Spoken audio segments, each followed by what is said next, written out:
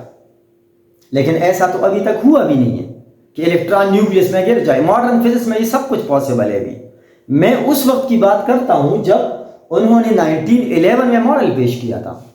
तो अब एक इलेक्ट्रॉन जब न्यूक्लियस में गिर जाता है ये बाय कंटिन्यूसली, तो इससे तो न्यूक्लियस अनस्टेबल होगा, डिस्ट्रॉय हो जाएगा।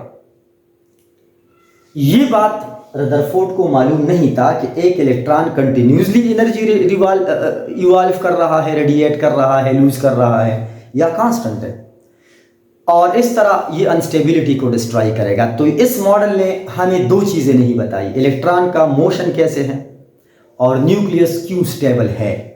न्यूक्लियस तो स्टेबल है लेकिन वो तो कह रहे थे कंटिन्यूसली एनर्जी को रेडिएट करेगा। तो ये तराजात बोहर ने उस पर कराए थे ताकि उस पर जो रिजेक्शन आए थे उसके बाद इसमें जो और काम किया था ये बोहर ने किया था। एक बड़े मजे की और इंटरेस्टिंग बात जो है मैं आपको सुनाता हूं। रदरफोर्ड से एक स्टूडेंट ने कहा कि सर आपने फिजिक्स में इतना काम किया, आपकी इतनी जिंदगी है, आप एक ऐसा कहानी सुनाओ जो आज तक आप हैरान हो उस पर। तो उन्होंने क्या कहा, उन्होंने कहा कि आप ये मानते हैं कि मैं एक टिश्यू पेपर का एक शीट ले लूं और मेरे हाथ में 15 किलोग्राम का एक शिल है, वो मैंने उस टिश्यू पेपर पर फेंका और वो मेरे चेहरे पर हाई स्पीड से आया, टिश्यू पेपर न पटा, न पाड़ा गया, न कटा, अपनी जगह पर एज इट इज रहा और ये वापस आया। तो स्टूडेंट कहता है ये कैसे मुमकिन, टिश्यू पेपर तो बड़ा सॉफ्ट कागज होता है। ये कहता है कि इस एक्सपेरिमेंट का भी ऐसा मिसाल है कि इतने बड़े अल्फा को मैं एक छोटे जर्रे पर, एक छोटे एटम पर हिट कर रहा हूं और वो हाई स्पीड से रिफ्लेक्ट होता है और ये अपनी जगह से भी नहीं हिलता। तब उसे रियलाइज हुआ कि बहुत मजबूत, बहुत स्ट्रॉन्ग पावर एटम के अंदर, एक छोटे से रीजन के अंदर, न्यूक्लियस के अंदर पड़ा है जो वो हर चीज को रिफ्लेक्ट करता है। इसी तरह ये रदरफोर्ड का अपनी लाइफ में एक बड़ा हैरानकुन वाक़या है जो उससे पेश आता है। तो इस तरह के और भी मेरे न्यूक्लियर फिजिक्स के हर सब्जेक्ट की सीरीज स्टार्ट है और इस तरह अगले लेक्चर्स को देखने के लिए आप मेरे इस चैनल पर मेरे साथ रहिए, फिजिक्स विद प्रोफेसर यहिया जान। ये मैं सारी सीरीज़ मैंने शुरू किया है, न्यूक्लियर फिजिक्स, उसके बाद फिजन फ्यूजन आएगा, डीके आएगा, पार्टिकल फिजिक्स आएगा, इसको हम आगे एक्सटेंड करते जाएंगे। Thank you very much.